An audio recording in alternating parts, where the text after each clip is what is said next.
தாய் வீடு ஆகஸ்ட் 2024. தேர்தல் செலவுகளை ஒழுங்குபடுத்தும் சட்டம் ஊழலை கட்டுப்படுத்துமா? எழுதியவர் இரா ரமேஷ்.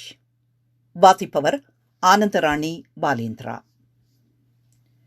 இலங்கை போன்ற அபிவிருத்தி அடைந்து வரும் நாடுகளில் தேர்தல் காலங்களில் ஊழல் மோசடிகள் இடம்பெறுவது அரசியல் கலாசாரத்தின் ஒரு பொதுவான பண்பாக காணப்படுகின்றது.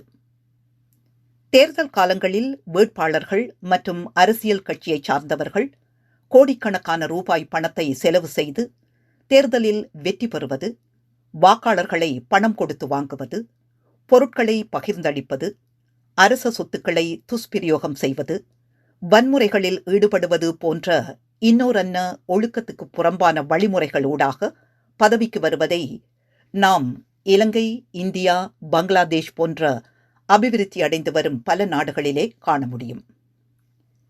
இப்பின்புலத்திலேயே மிக நீண்ட காலமாக சிவில் சமூக அமைப்புகள், ஊடகவியலாளர்கள் மற்றும் புத்திஜீவிகள் இலங்கையில் தேர்தல் செலவுகளை கட்டுப்படுத்துவதற்கு சட்டம் ஒன்றினை கொண்டு வர வேண்டும் என அரசாங்கத்துக்கு அழுத்தம் கொடுத்து வந்தார்கள்.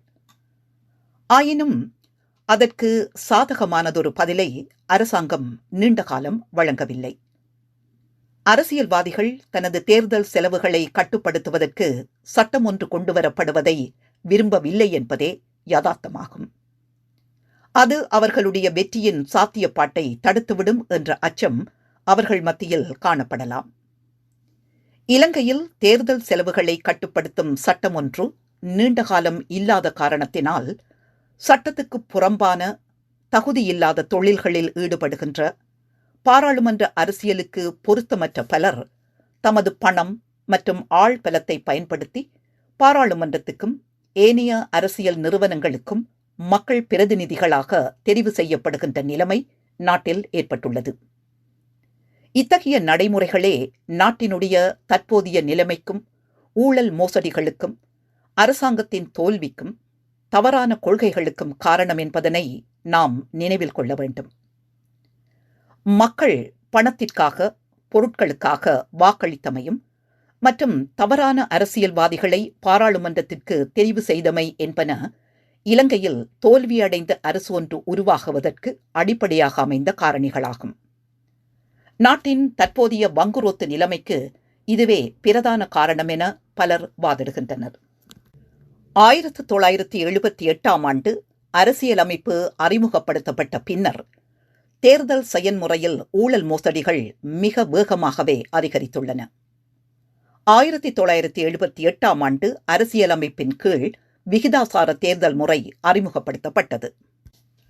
அதனோடு இணைந்த வகையில் தேர்தல் செலவுகளை கட்டுப்படுத்துவதற்கான சட்ட ஏற்பாடுகளும் இல்லாது செய்யப்பட்டன. உண்மையில் இத்தகைய சட்ட ஏற்பாடுகள் 1978ஆம் ஆண்டுக்கு முன்பு நாட்டில் நடைமுறையில் இருந்தது. விகிதாசார தேர்தல் முறை அறிமுகப்படுத்தப்பட்ட பின்னர் தேர்தல் அரசியல் மிக மோசமான ஊழல் மற்றும் மோசடிகள் மலிந்த ஒரு செயன்முறையாக மாறிவிட்டது என்பது சமூகத்தில் நிலவும் பொது கருத்தாகும். இந்நிலைமையினை போக்க வேண்டும் என்ற தொடர்ச்சியான அழுத்தத்தின் பின்புலத்திலேயே 2023ஆம் ஆண்டு 3ஆம் இலக்க தேர்தல் செலவினத்தை ஒழுங்குபடுத்தல் சட்டம், regulation of election expenditure act, ஜனவரி 24ஆம் தேதி பாராளுமன்றத்தில் நிறைவேற்றப்பட்டது. உலகில் 49 நாடுகளில் தேர்தல் செலவுகளை கட்டுப்படுத்தும் சட்டம் உண்டு. சுமார் 143 நாடுகளில் தேர்தல் நிறைவடைந்த பின்னர் அரசியல் கட்சிகள் மற்றும் வேட்பாளர்களிடமிருந்து கணக்கறிக்கைகள் தேர்தல்களை நிர்வகிக்கும் நிறுவனத்தினால் கோரப்படுகின்றது. இவை அந்நாடுகளின் சூழலுக்கு ஏற்ப உருவாக்கப்பட்டுள்ளன. மேலும் பல நாடுகளில் வேட்பாளர்கள் தேர்தல் காலங்களில் நன்கொடை வாங்குதல் மற்றும் கார்ப்பரேட் கம்பெனிகளிடம் பணம் பெற்றுக் கொள்வதனை தடுப்பதற்கு சட்ட ஏற்பாடுகள் நடைமுறையில் உள்ளன. இலங்கையில் இச்சட்டம் கொண்டுவரப்பட்ட பின்னர் உள்ளூராட்சி சபை தேர்தல்கள் இடம்பெறவிருந்தது. ஆயினும் தேர்தல் பிற்போடப்பட்ட காரணத்தினால் இந்த சட்டத்தை பிரயோகிக்க முடியவில்லை. நடைபெறவிருக்கும் ஜனாதிபதி தேர்தல், அடுத்து வருகின்ற பாராளுமன்ற தேர்தல்களில் இச்சட்டத்தினை பயன்படுத்தும் வாய்ப்பு உண்டு. ஊழல் மோசடிகள் மலிந்து காணப்படும் நாட்டில் இத்தகையதொரு சட்டம் கொண்டுவரப்பட்டமை ஜனநாயக வெற்றி என்று கருத வேண்டும். மக்களுக்கு கிடைத்த வெற்றி என்றும் கூற முடியும். அரசியல்வாதிகளுடைய பொறுப்பு கூறலை உறுதி செய்வதற்கும் தேர்தல் செயல்முறையில் காணப்படுகின்ற பொறுப்பற்ற தன்மையை கட்டுப்படுத்துவதற்கும் ஊழல் மோசடிகளை குறைப்பதற்கும் இச்சட்டம் கை கொடுக்கும் என நம்புகின்றோம்.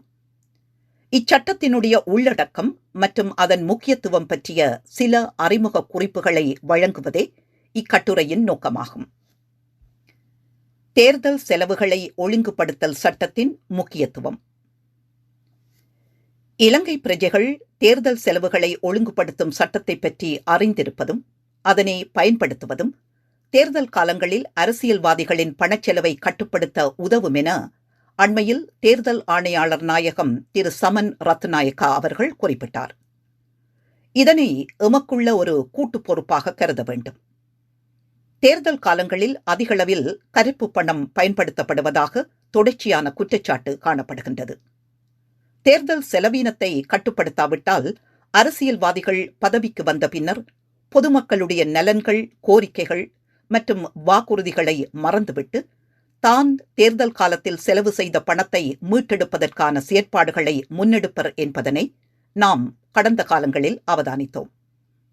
இதற்கு விதிவிலக்கான அரசியல்வாதிகளும் உள்ளனர் என்பதனை குறிப்பிட வேண்டும். கடந்த 2018ஆம் ஆண்டு இடம்பெற்ற உள்ளூராட்சி சபை தேர்தலில் மொனராகலை பிரதேச சபைக்கு போட்டியிட்ட ஹர்சக பிரிய தீசாநாயக்கா என்பவர் 4 கோடி ரூபாய் பணத்தை தேர்தல் பிரச்சாரத்துக்காக செலவு செய்தமை வெளிக்கொண்டு வரப்பட்டது. அவர் போட்டியிட்ட மதுரகெய்ய வட்டாரத்தின் மொத்த வாக்காளர்கள் தொகை 1700 பேர் ஆகும். சுமார் 1700 வாக்காளர்கள் இருக்கின்ற ஒரு வட்டாரத்தில் 4 கோடி ரூபாய் பணத்தை செலவு செய்து வெற்றி பெற்று பின்னர் அந்த சபையின் தலைவராக நியமனம் பெற்றார். திசாநாயக்கா வாக்காளர்களை இலஞ்சம் கொடுத்து விலைக்கு வாங்கியமையினை எதிர்த்து தேர்தலை கண்காணிக்கின்ற பெப்ரல் மற்றும் தேர்தல் வன்முறைகளை கண்காணிப்பதற்கான மத்திய நிலையம் என்பன மொனராகல மாவட்ட மேல் நீதிமன்றத்தில் வழக்கு தாக்கல் செய்தன. திசாநாயக்கா வாக்காளர்களுக்கு லஞ்சம் வழங்கியமைக்கான ஆதாரங்கள் தகவல் அறியும் உரிமை சட்டத்தின் கீழ் சேகரிக்கப்பட்டன.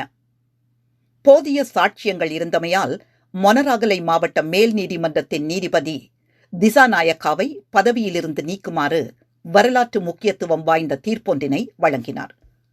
அதன்படி திசாநாயக்காவின் பதவி பறிக்கப்பட்டது. இத்தீர்ப்பு அரசியல்வாதிகளுக்கு ஒரு பாடமாக அமைந்திருக்கும் என நம்பலாம். தேர்தல் செலவினங்களை கட்டுப்படுத்த அவசியமான சட்ட ஏற்பாடுகள் இன்மையே இத்தகைய நிலைமை ஏற்பட காரணமாக அமைந்தது. திசாநாயக்கா செலவு செய்த 4 கோடி ரூபாய் பணம் பொதுமக்களின் அபிவிருத்திக்காக பிரதேச சபைக்கு ஒதுக்கப்பட்ட பணம் என்பது பின்னர் உறுதிப்படுத்தப்பட்டது. இது ஒரு உதாரணம் மாத்திரமே ஆகும். இத்தகையதொரு பின்புலத்தில் இச்சட்டம் கொண்டுவரப்பட்டிருப்பது பெரிதும் வரவேற்கத்தக்க விடயமாக காணப்படுகின்றது. ஆகவே இச்சட்டம் பற்றிய விழிப்புணர்வு மற்றும் தெளிவூட்டல் பொதுமக்கள் மத்தியில் இடம்பெற வேண்டிய தேவையொன்று இன்று காணப்படுகிறது. இது மிகவும் அவசரமான தேவையாகும். இப்பணியில் ஊடகங்கள், சிவில் அமைப்புகள் மற்றும் இளைஞர் யுவதிகளுக்கு முக்கிய பங்குண்டு. இச்சட்டம் நீதியான மற்றும் நேர்மையான தேர்தல் ஒன்றை நடத்த உதவும் என நம்ப முடியும். மக்கள் நேர்மையான, தகுதி வாய்ந்த மற்றும் நாட்டுக்கு சேவை செய்யக்கூடிய திராணியற்ற அரசியல் தலைவர்களை தெரிவு செய்யக்கூடிய வாய்ப்பு இதன் மூலம் ஏற்படும். விலை கொடுத்து வாக்காளர்களை வாங்குகின்ற அரசியல் கலாசாரத்தினை இதன் மூலம் சவாலுக்குட்படுத்த முடியும். இன்று தேர்தல் காலங்களில் வாக்காளர்கள் நுகர்வோராக கன்சியூமர் மாற்றப்படுகின்றார்கள். அரசுக்கும் பிரஜைகளுக்கும் ஸ்டேட் சிட்டிசன் இடையிலான உறவு நுகர்வோருக்கும் வியாபாரிகளுக்கும் கன்சியூமர் அண்ட் பிசினஸ்மென் இடையிலான உறவாக தேர்தல் காலங்களில் மாறிவிடுகின்றது. அரசியல்வாதிகள் வாக்காளர்களை நுகர்வு பொருளாக பார்க்கின்றார்கள். இதற்கு தேர்தல் காலத்தில் பயன்படுத்தப்படுகின்ற பணம் முக்கிய செல்வாக்கு செலுத்துகின்றது. ஏனென்றால் விகிதாசார பிரதிநிதித்துவ முறையின் கீழ் விருப்பு வாக்குமுறை அறிமுகப்படுத்தப்பட்டமையானது தேர்தல் செலவினங்கள் உச்சக்கட்டத்தை அடைவதற்கு பாரியளவில் செல்வாக்கு செலுத்தியுள்ளது. இதன் காரணமாக அரசியல் கட்சிகளை விட தனிப்பட்டவர்களே தேர்தல் காலத்தில் முக்கியத்துவம் பெறுகின்றார்கள். வாக்காளர்களுக்கும் கட்சியின் கொள்கைகள் மற்றும் கருத்தியலை புறந்தள்ளிவிட்டு தனிநபர்களுக்கே முன்னுரிமை வழங்கும் நிலை எழுச்சி பெற்றுள்ளது. இது பெரிதும் வருந்தத்தக்க விடயமாகும். தேர்தல் காலத்தில் வாக்காளர்கள் தனிநபர்களுக்கு முன்னுரிமை வழங்குவதற்கு வேட்பாளர்கள் செலவு செய்கின்ற பணத்தொகை பெரிய அளவில் செல்வாக்கு செலுத்துகின்றது என்பதனை நாங்கள் மனம் கொள்ள வேண்டும். ஆகவேதான் விகிதாசார தேர்தல் முறையை மாற்ற வேண்டும் என்பது பற்றியும் விருப்பு வாக்கு முறையை ஒழிக்க வேண்டும் என்பது பற்றியும் தொடர்ச்சியாக கலந்துரையாடப்பட்டு வருகின்றது. இப்பின்புலத்தில் இப்புதிய சட்டத்தை பயன்படுத்தி தேர்தல் செலவுகளை கட்டுப்படுத்துவதற்கு மற்றும் அதனை கண்காணிப்பதற்கு எமக்கு ஒரு வாய்ப்பு கிடைத்துள்ளது.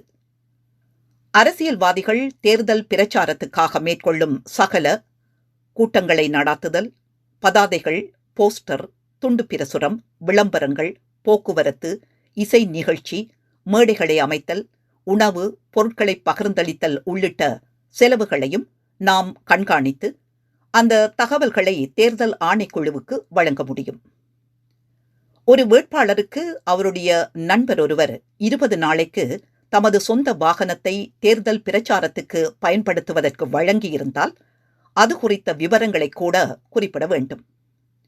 வாகனம் ஒன்றினை வாடகைக்கு பெற்றுக்கொண்டால் ஒரு நாளைக்கு செலுத்த வேண்டிய கூலி எவ்வளவு என்ற அடிப்படையில் 20 நாளைக்கு கணிப்பிட வேண்டும். அண்மையில் நடந்து முடிந்த இந்திய பாராளுமன்ற தேர்தலிலே போட்டியிடுவதற்கு தனக்கு விருப்பம் இல்லை என்று நிதியமைச்சர் நிர்மலா சீதாராமன் தேர்தலுக்கு முன்னரேயே குறிப்பிட்டார்.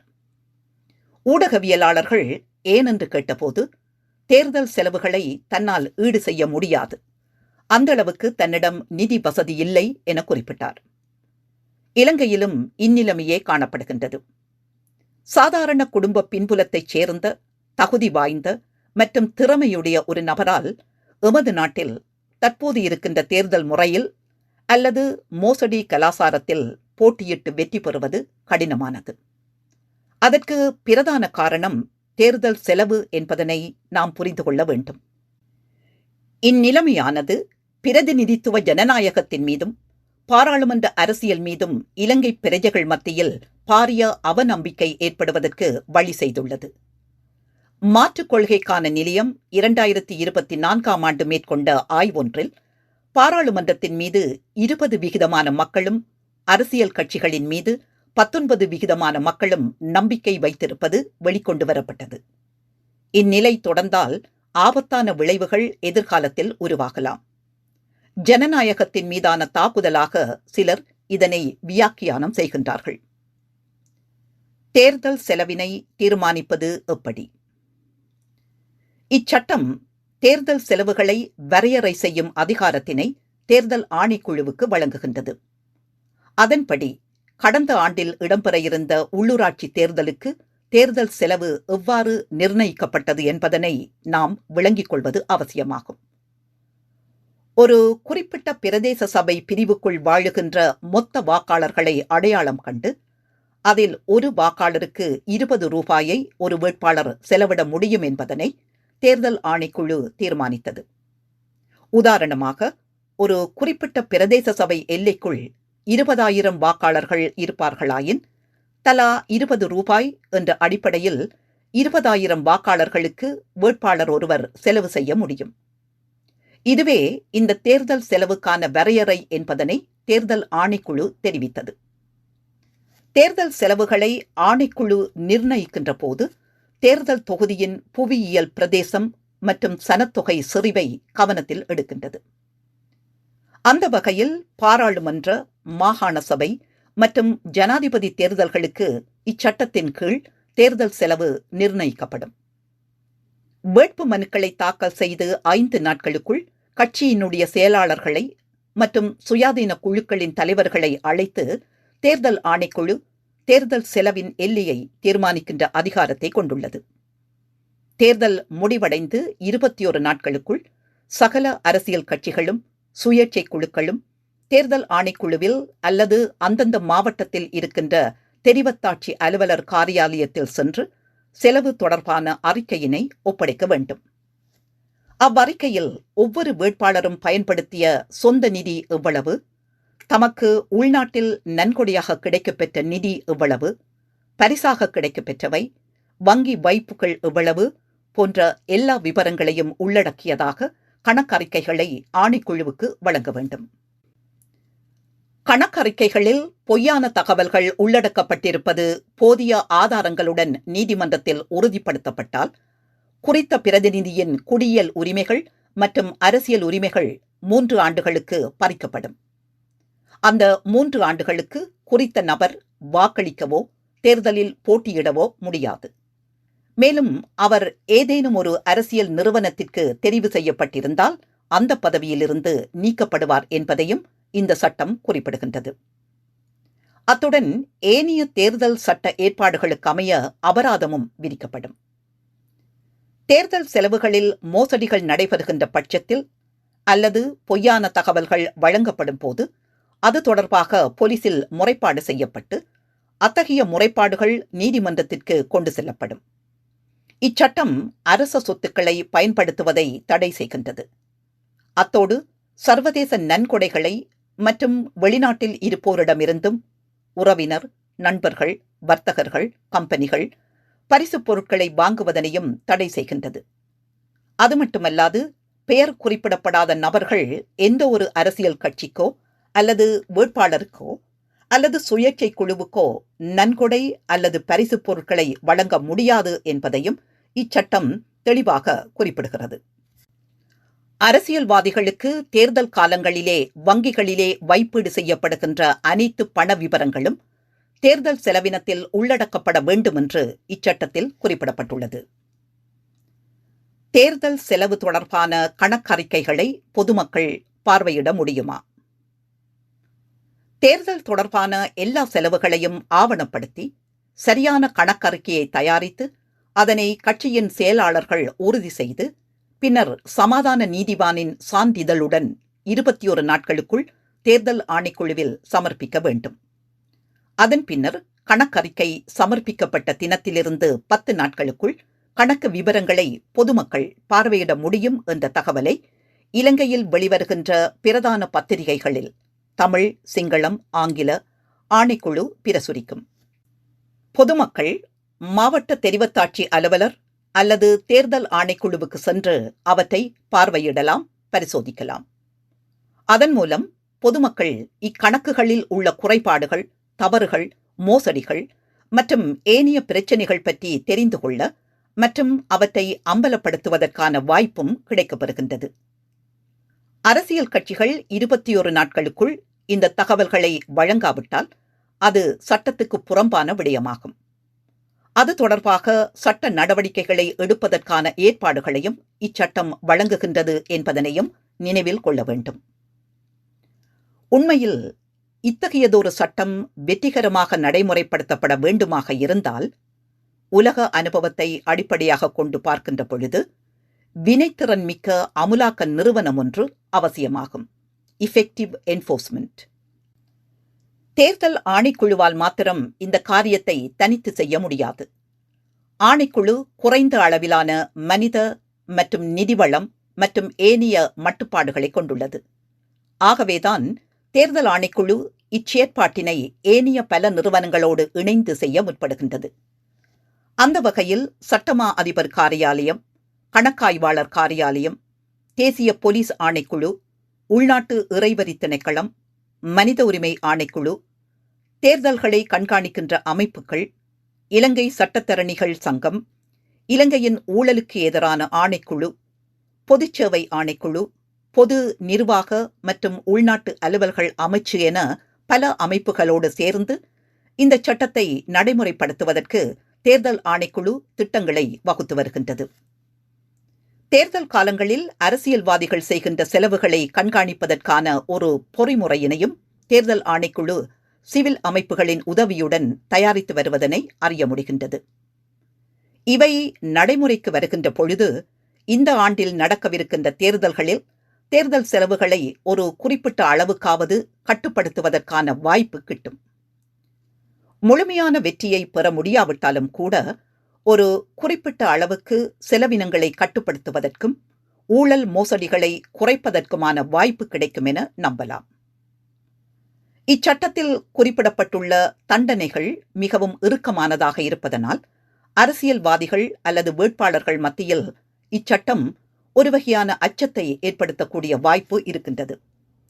ஆகவே இச்சட்டம் தொடர்பான பரந்த கலந்துரையாடல்கள் சகல மட்டங்களிலும் தீவிரமாக இடம்பெற வேண்டும். அது அரசியல்வாதிகளுக்கு ஒரு செய்தியினை வழங்குவதாக அமையும். இச்சட்டத்தின் நோக்கங்களை அடைந்து கொள்வதில் ஊடகங்களுக்கும் பெரிய பொறுப்புண்டு. அரசியல்வாதிகள் நடத்துகின்ற கூட்டங்கள், நிகழ்வுகள் மற்றும் ஏனைய செயற்பாடுகளில் ஊடகங்களின் தலையீடு காணப்படுகின்றன. ஆகவே ஊடகவியலாளர்களுக்கு தேர்தல் காலங்களில் வேட்பாளர்களின் செலவு தொடர்பான விடயங்களை ஆவணப்படுத்துவதற்கும் அது தொடர்பான தகவல்களை திரட்டுவதற்குமான வாய்ப்பு கிடைக்கின்றது. பின்னர் வேட்பாளர்கள் தேர்தல் செலவு தொடர்பாக பொய்யான தகவல்களை வழங்க முற்படும் பொழுது அவற்றை சவாலுக்கு உட்படுத்துவதற்கு மற்றும் சட்ட ரீதியான நடவடிக்கைகளை மேற்கொள்ள வாய்ப்பு கிட்டும். உண்மையில் இச்சட்டத்தினை அமுலாக்குவதில் கூட்டிணைந்த அணுகுமுறை ஒன்று அவசியமாகும். பிரஜைகளின் பொறுப்பு.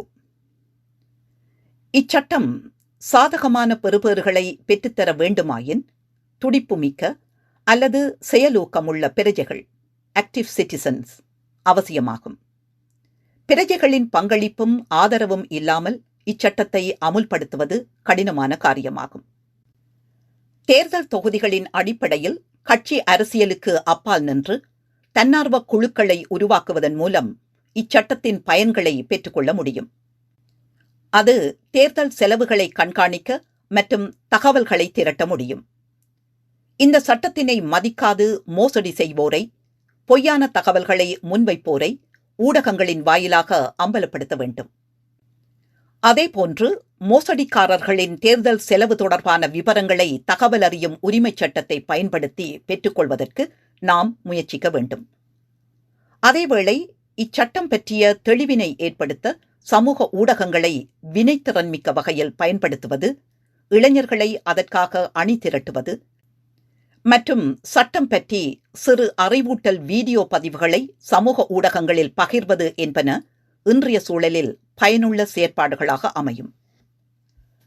அறகலைய போராட்டத்துக்கு பின்னர் அரசியல் தொடர்பான விழிப்புணர்வு இலங்கையில் அதிகரித்திருக்கின்றது. ஆகவே பிரஜைகளின் அரசியல் எழுத்தறிவு இத்தகைய சட்டங்களின் வெற்றிக்கு பெரிதும் அவசியமாக இருக்கும். மேற்குலக நாடுகளில் இச்சட்டம் மிகச் சிறப்பாக இயங்குவதற்கு அல்லது செயல்படுத்துவதற்கு மக்கள் மத்தியில் காணப்படுகின்ற அரசியல் விழிப்புணர்வு பெரிதும் செல்வாக்கு செலுத்துகின்றது. இந்நிலைமை இலங்கையிலும் உருவாக வேண்டும். அதேபோல் இச்சட்டத்தை அமுல்படுத்துவதற்கு இன்று வளர்ச்சி அடைந்திருக்கின்ற தகவல் தொழில்நுட்பத்தை பயன்படுத்த வேண்டும். தேர்தல் செலவினங்களை கண்காணிப்பதற்கு, அது பற்றிய தகவல்களை திரட்டுவதற்கு தகவல் தொழில்நுட்பத்தை இயன்ற அளவுக்கு பயன்படுத்துவது அவசியமாகும். இன்று எழுச்சி பெற்று வரும் செயற்கை நுண்ணறிவு AI பெரிதும் பயன்படும். அதேபோல் தேர்தல் சட்டங்களில் செய்யப்பட்ட இன்னும் சில மாற்றங்களையும் பொதுமக்கள் அறிந்திருக்க வேண்டும். குறிப்பாக தேர்தல் காலங்களிலே பதாதைகளை வைப்பது, பொது இடங்களில் வேட்பாளர்களின் பெயர்களை எழுதுவது, புகைப்படங்களை காட்சிப்படுத்துவது, அலங்கரிப்பது போன்ற தேர்தல் சட்டங்களை மீறும் செயற்பாடுகளுக்கு இதுவரை காலமும் 100 - 500 ரூபாய் வரையிலான அபராதம் மாத்திரமே விதிக்கப்பட்டது. ஆனால் கடந்த ஆண்டு அச்சட்டத்திலும் திருத்தம் கொண்டு வரப்பட்டிருக்கின்றது. அதன்படி இத்தகைய செயற்பாடுகளுக்கு எதிர்காலத்தில் 1 லட்சம் தொடக்கம் 5 லட்சம் ரூபாய் வரையில் அபராதம் விதிக்கப்படும். இச்சட்டத்திலே ஒரு சில குறைபாடுகள் இருக்கின்றன என்பதனையும் குறிப்பிடுவது பொருத்தமாகும். உதாரணமாக, ஜனாதிபதி தேர்தலிலே வெற்றி பெறுகின்றவர் தமது செலவு விவரங்களை 21 நாட்களில் சமர்ப்பிக்காவிட்டால் அவருக்கு எதிராக சட்ட நடவடிக்கை எடுக்க முடியாது. ஏனென்றால் ஜனாதிபதிக்கு அரசியல் அமைப்பில் விடுபாட்டுரிமை வழங்கப்பட்டிருக்கின்றது. மேலும் வேட்பாளர்கள் பொய்த் தகவலை வழங்குவதனை தடுப்பதற்கான வழிமுறைகள் இச்சட்டத்தில் குறிப்பிடப்படவில்லை. எவ்வாறாயினும் குறைபாடுகளுக்கு மத்தியிலேனும் இத்தகையதொரு சட்டம் இலங்கையில் உருவாக்கப்பட்டமை வரவேற்கத்தக்க விடயமாகவே நாம் கருத வேண்டும். ஆகவே இதிலுள்ள குறைபாடுகளை களைவதற்கு கூட்டிணைந்த முறையில் சகல தரப்பினரும் செயற்படுவதன் மூலம் சில திருத்தங்களை எதிர்காலத்தில் கொண்டுவர முடியும். தேர்தல் காலத்தில் உலகில் பல நாடுகளில் நாம் அவதானிக்கின்ற பிரதான பிரச்சினையாதனில் எலக்டோரல் பாண்ட்ஸ் என்று சொல்லப்படுகின்ற தேர்தல் பிணையாகும். குறிப்பாக பெரும் வர்த்தகர்கள் அல்லது வர்த்தக உயர்குழாம் மற்றும் பல்தேசிய கம்பெனிகள் அரசியல்வாதிகளுக்கு கோடிக்கணக்கான பணத்தை வழங்கி அரசியல்வாதிகளோடு ஒரு ஒப்பந்தத்தை செய்து கொள்கின்றார்கள். அவ்வொப்பந்தம் என்னவென்றால், குறிப்பிட்ட அரசியல் கட்சி அல்லது அரசியல்வாதி பதவிக்கு வந்த பின்னர் தமக்கு என்ன செய்ய வேண்டும் என்பதை அவர்கள் முன்கூட்டியே தீர்மானித்து விடுகின்றார்கள். தமது வியாபார நோக்கங்களை அடைந்து கொள்ள கோடிக்கணக்கான பணத்தை கார்ப்பரேட் கம்பெனிகள் அரசியல் கட்சிகளுக்கும் வேட்பாளர்களுக்கும் வழங்குகின்றன. இத்தகைய நடைமுறைகளினால் ஜனநாயகத்துக்கு ஏற்பட்டுள்ள பிரதான தாக்கம் என்னவென்றால், மக்களுக்கும் அரசியல்வாதிகளுக்கும் இடையிலான சமூக ஒப்பந்தம், சோஷியல் கான்ட்ராக்ட், மிக மோசமாக மறுதலிக்கப்படுவதாகும். வேறு வகையில் கூறுவதாயின், அரசியல்வாதிகள் சமூக ஒப்பந்தத்தை அப்பட்டமாகவே மீறுகின்றார்கள் எனலாம். இதனால் பெரும் வர்த்தகர்களுடைய நலன்களுக்காக, தேவைகளுக்காக அரசாங்கத்தை கொண்டு நடத்த வேண்டிய நிலைக்கு அரசியல்வாதிகள் தள்ளப்படுகின்றார்கள். ஆகவே உயர்குழாம் அரசியல்வாதிகளும் வர்த்தகர்களும் அரச நிறுவனங்களையும் அரசாங்கத்தையும் கைப்பற்றி விடுகின்றார்கள்.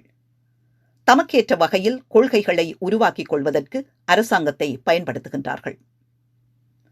இப்போக்கானது வெறுமனே பிரதிநிதித்துவ ஜனநாயகத்தின் மீது மட்டுமன்றி, ஒட்டுமொத்த ஜனநாயக ஆட்சியின் மீதும் பிரஜைகள் மத்தியில் விரக்தியினையும் அவநம்பிக்கையினையும் ஏற்படுத்தியுள்ளது. இதனால் தேர்தல் ஆக குறைந்த ஜனநாயகத்தினை மாத்திரமே தமக்கு வழங்குவதாக பிரஜைகள் எண்ணுகின்றார்கள். ஜனநாயக ஆட்சியின் வீழ்ச்சிக்கு தேர்தல் கால பிணையும் முக்கிய செல்வாக்கு செலுத்துவதாக பல ஆய்வுகளில் அடையாளம் காணப்பட்டுள்ளன. உலகில் மிகப்பெரிய ஜனநாயக நாடுகளான அமெரிக்கா, பிரித்தானியா, முன்னர் இந்தியா போன்ற நாடுகளை கூட விலை கொடுத்து வாங்க முடியும் என்ற நிலை இதனால் உருவாகியுள்ளது. ஆகவேதான் உலகில் இடம்பெறுகின்ற மக்கள் போராட்டங்கள் பலவற்றில் ஆட்சி செயன்முறையில் மக்கள் நேரடியாக பங்கு பெற்றுவதற்கான வாய்ப்பு வழங்கப்பட வேண்டும் என்ற கோரிக்கை அழுத்தமாக முன்வைக்கப்படுகின்றது. அறகலிய போராட்டத்தின் போது இலங்கையில் மக்கள் சபையினை, பீப்பிள்ஸ் கவுன்சில், உருவாக்க வேண்டும் எனவும், அது பாராளுமன்றத்தின் ஒரு பகுதியாக இருக்க வேண்டும் எனவும், அதற்கு அரசியல் அமைப்பு அந்தஸ்து வழங்க வேண்டும் எனவும் கோரினார்கள். இலங்கையில் மீளழைத்தல் முறையை, ரீகால் எலெக்ஷன், அறிமுகப்படுத்த வேண்டும் என்ற கோஷமும் அக்கால பகுதியில் எழுச்சி பெற்றது. 1986ஆம் ஆண்டு கவுதமாலா நாட்டின் ஜனாதிபதியாக இருந்த வினிசியோ செரேசோ என்பார், தன்னிடம் 10% அதிகாரங்கள் மாத்திரமே உண்டு எனவும், ஏனைய அதிகாரங்கள் வர்த்தக உயர்குழாம் மற்றும் கார்ப்பரேட் கம்பெனிகளிடம் காணப்படுவதாக பகிரங்கமாக குறிப்பிட்டார். இதன் மூலம் ஒட்டுமொத்த அரசினையும் பெரும் வர்த்தக நிறுவனங்கள் மற்றும் தனிநபர்கள் கைப்பற்றி வைத்திருப்பதனை வெளிப்படுத்தினார். இதனால் தம்மால் நாட்டுக்கு அவசியமான மற்றும் மக்கள் நலன் பேண் கொள்கைகளை, சட்டங்களை உருவாக்க முடியவில்லை என்பதனை எடுத்துக்காட்டினார். எதிர்கொள்ள வேண்டிய சவால்கள். இச்சட்டத்தில் உள்ள ஒரு முக்கிய குறைபாடு என்னவென்றால், அரசியல் கட்சிகள் தேர்தல் செலவினங்கள் தொடர்பான பொய்யான தரவுகளை வழங்கினால் அல்லது மோசடிகளில் ஈடுபட்டால் அதற்கு எதிராக தேர்தல் ஆணைக்குழு நேரடியாக நீதிமன்றத்தில் வழக்கு தாக்கல் செய்கின்ற அதிகாரம் வழங்கப்படாமையாகும். பொதுவில் தேர்தல் ஆணைக்குழுவுக்கு நேரடியாக வழக்கு தாக்கல் செய்யும் அதிகாரம் சட்டத்தில் வழங்கப்படவில்லை. தொடர்ச்சியாகவே இவ்வதிகாரத்தை தேர்தல் ஆணைக்குழு கோரி வருகின்றது. ஆனால் இதுவரையில் இவ்வதிகாரம் வழங்கப்படவில்லை என்பது குறிப்பிடத்தக்கதாகும். ஆயினும் ஏனைய அரச திணைக்களங்களுக்கு அல்லது நிறுவனங்களுக்கு நேரடியாக வழக்கு தாக்கல் செய்யும் அதிகாரம் உண்டு. உதாரணமாக சுற்றாடல், தொல்பொருளியல், வனவிலங்கு போன்ற திணைக்களங்களை குறிப்பிடலாம். இலங்கை போன்ற ஊழல் மோசடி நிறைந்த அரசியல் கலாச்சாரத்தை கொண்ட நாடுகளில் இச்சட்டத்தை நடைமுறைப்படுத்துகின்ற போது பல்வேறு சவால்கள் ஏற்படலாம். அத்தகைய சவால்களுக்கு நாம் எப்படி முகம் கொடுப்பது என்பது பற்றி சிந்திக்க வேண்டும். அதற்கான பொறிமுறையொன்றை உருவாக்குவது மிகவும் அவசியமாகும். ஏலவே குறிப்பிட்டது போல், சிறந்த அமுலாக்க பொறிமுறையொன்றை தேர்தல் ஆணைக்குழு கட்டியெழுப்ப வேண்டும். பல்வேறு தரப்பினோடு சேர்ந்து கூட்டிணைந்த முறையில் இச்செயற்பாட்டினை முன்னெடுக்க வேண்டும். மிக முக்கியமாக தேர்தலில் போட்டியிடும் வேட்பாளர்களிடமிருந்து தேர்தல் செலவினத்தை கட்டுப்படுத்தும் சட்டத்தை தாம் வாசித்து விளங்கிக் கொண்டோம், அதன் நிபந்தனைகளை டேர்ம்ஸ் அண்ட் கண்டிஷன்ஸ் ஏற்றுக்கொள்கின்றோம் என்ற எழுத்துமூல உறுதிமொழியை ஆணைக்குழு பெற்றுக்கொள்வதற்கான ஏற்பாடுகளை மேற்கொள்ள வேண்டும். சகல வேட்பாளர்களிடமிருந்தும் இதனை பெற்றுக்கொள்ள வேண்டும். வேட்பு மனுவுடன் இவ்வுறுதிமொழி பத்திரத்தினையும் பெற்றுக்கொள்ள வேண்டும். இரட்டை குடியுரிமை தொடர்பான உறுதிமொழியொன்றினையும் இம்முறை பெற்றுக்கொள்வது அவசியமாகும். இச்சட்டத்தின் ஏற்பாடுகளுக்கு அமைய தேர்தல் செலவு தொடர்பான முறைப்பாடுகளை போலீஸ் நிலையத்திலேயே மேற்கொள்ள முடியும். ஆயினும் போலீசில் மட்டும் தங்கியிருக்காமல் அதற்கு அப்பால் சென்றும் முறைப்பாடு செய்வதற்கு விசாரணைகளை செய்வதற்கான பொறிமுறையொன்றும் உருவாக்கப்பட வேண்டும். ஊழல் எதிர்ப்பு ஆணைக்குழு ஊடாக அல்லது தேசிய கணக்காய்வாளர் நாயகத்தின் காரியாலயத்தின் ஊடாக முறைப்பாடுகளை செய்வதற்கான நடவடிக்கைகளை எடுக்க வேண்டும். போலீஸ் நிலையத்தினை மாத்திரம் தங்கியிருப்பது எந்த அளவுக்கு தாக்ககரமாக இருக்கும் என்று தெரியவில்லை. பொதுமக்கள் மத்தியிலே போலீஸ் அதிகாரிகள் பற்றிய பெரிய அளவிலான அதிருப்தி மற்றும் அவநம்பிக்கை காணப்படுவதை நாம் மேற்கொண்ட பல ஆய்வுகளிலே அடையாளம் கண்டுள்ளோம். அதேவேளை இச்சட்டம் பற்றிய தெளிவினை ஏற்படுத்த சமூக ஊடகங்களை வினைத்திறன் மிக்க வகையில் பயன்படுத்துவது, இளைஞர்களை அதற்காக அணி திரட்டுவது, சட்டம் பற்றி சிறு அறிவூட்டல் வீடியோக்களை பதிவு செய்வது என்பன முக்கியமான விடயமாக இருக்கும்.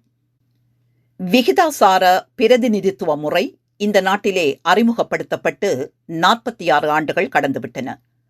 இந்த 46 ஆண்டுகளில் நாம் இப்படியானதொரு நடைமுறையினை கையாளவில்லை. ஆகவே திடீரென இச்சட்டத்தினை நடைமுறைப்படுத்துகின்ற போது சவால்கள் ஏற்படலாம். ஒட்டுமொத்தத்தில் தேர்தல் செயல்முறையில் பொறுப்புக்கூறலையும் வெளிப்படைத்தன்மையையும் ஏற்படுத்த இச்சட்டத்தினை வினைத்திறன் மிக்க வகையில் பயன்படுத்த வேண்டும். அது இலங்கையில் எதிர்காலத்தில் புதியதொரு அரசியல் கலாச்சாரத்தை கட்டியெழுப்ப பெரிதும் உதவியாக அமையும். இவ்விலக்கினை கூட்டு முயற்சியினூடாக அடைந்து கொள்ள முடியும். நன்றி.